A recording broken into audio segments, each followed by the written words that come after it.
Hello everyone, this is Reima Ollila. Welcome to the continuation of our series on lean wastes. We've already covered the 7 traditional wastes. Remember, overproduction, transportation, inventory, defects, overprocessing, excess motion, and waiting. So today we're diving deep into the 8th, perhaps the most crucial waste, which is unused human potential. This topic is particularly close to my heart, as I strongly believe that the success of organizations lies within their employees. But what do we mean when we talk about unused human potential in the lean context? It's a situation where an organization fails to fully utilize the skills, creativity, and ideas of its employees. This waste was added to the original list of 7 wastes later on, when it was understood that people are indeed the most important resource of an organization. Think about how much untapped potential there is around us. Employees with brilliant ideas for improving processes, but for some reason they don't bring them forward, or they are not listened to. Or even if they are heard, the ideas aren't implemented. This last point is particularly important, as it can be just as frustrating for employees as not being listened to at all. If ideas are collected but never implemented, it can lead to cynicism and reduce employees' willingness to participate in future development work. When we fail to utilize human potential, we lose much more than we might initially think. Productivity decreases because we're not getting the most out of our skilled workforce.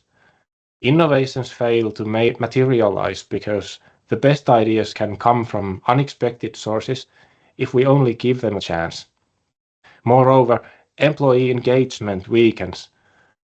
Who would want to work in a place where their thoughts and expertise aren't valued? An organization that doesn't listen to its employees loses a vast number of development opportunities, and at the same time risks losing its best talent to competitors. So how do you recognize this waste in your own organization? There are many signs, but the most typical ones are low employee participation in development ideas, general lack of motivation, and particularly a not my job attitude. If you often hear the phrase, "I'm just doing my job," there's cause for concern. Let's put it that way. Also observe how much employees take initiative in solving problems or improving processes. If everyone is always wanting for instructions from their supervisor, it's likely that potential is being left untapped. As a lean leader, your task is to set an example and create a culture where everyone's potential can flourish. Be enthusiastic about development yourself and make improvements to processes daily.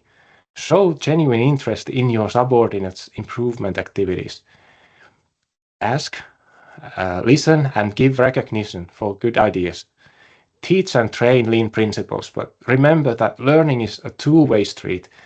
You can learn a lot from your employees too. Open communication is key. Remember, the leader's example is the strongest message you can give to your organization. But how can we practically utilize this potential? First, involve employees in decision-making. Ask for their opinion. Give them responsibility and authority to make decisions related to their own work. Create a culture of continuous learning where mistakes are seen as opportunities to learn. You may want to systematically collect and utilize ideas and feedback. You could, for example, introduce regular development meetings or an idea box. Simple as that. Perhaps the most important thing, however, is to allocate time for development. Implement daily 3S activities: sweep, sort, and standardize. Reserve half an hour, maybe 60 minutes a day for small improvements. Remember that small improvements are valuable. The goal is that tomorrow at least one small thing is better than today. Don't expect revolutionary innovations every day, but value even small steps forward. I want to share a practical example from the factory that I'm in charge of. We've been implementing Paul Akers' 2-second lean model for 3 months now. Our version of the daily learning and improvement time looks like this. We have a shared moment for morning and evening shifts, where we study lean principles, carry out 3S activities, and make small improvements. Initially, some employees were skeptical, but gradually the enthusiasm has grown. We've seen numerous small but meaningful improvements in our processes. Best of all, the employees have embraced the model well, and in our latest job satisfaction survey, actually, the results had improved significantly. Of course, creating such a culture has its challenges and pitfalls.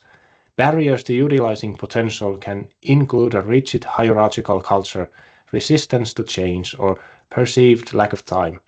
Some managers might feel losing their authority if employees are given more power. As a lean leader, you need to actively dismantle these barriers. Create an open, development-friendly atmosphere where everyone dares to bring their ideas forward. Remember that cultural change takes time, so be patient but determined. Although we waste a significant amount of daily time on development, it's an investment that really pays off. It creates a virtuous cycle. When we invest in utilizing human potential, processes improve and other wastes decrease. When less time is spent fighting wastes, more time is freed up for utilizing human potential. This cycle supports building a sustainable lean culture. In the long term, the organizations benefit from continuous improvement, employee commitment, and the emergence of new innovations. Lean is not just a tool or method, but a way of thinking and acting. Finally, I want to emphasize that the waste of unused human potential is perhaps the most significant of all, as solving it helps reduce all other wastes. As a lean leader, your job is to unleash this potential. Create a culture where every employee is a developer. Remember that even small improvements are valuable when they're made continuously.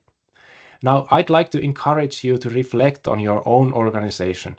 Consider how you could better utilize human potential in your own work. Start today by allocating time for development and listening to your employees' ideas.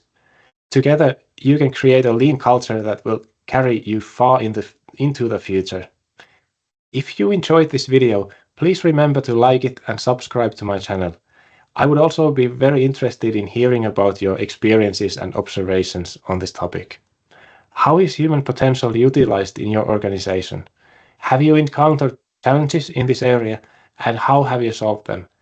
Share your thoughts in the comments so we can continue the discussion on this important topic. Thank you for watching until the end. See you in the next video. Bye bye.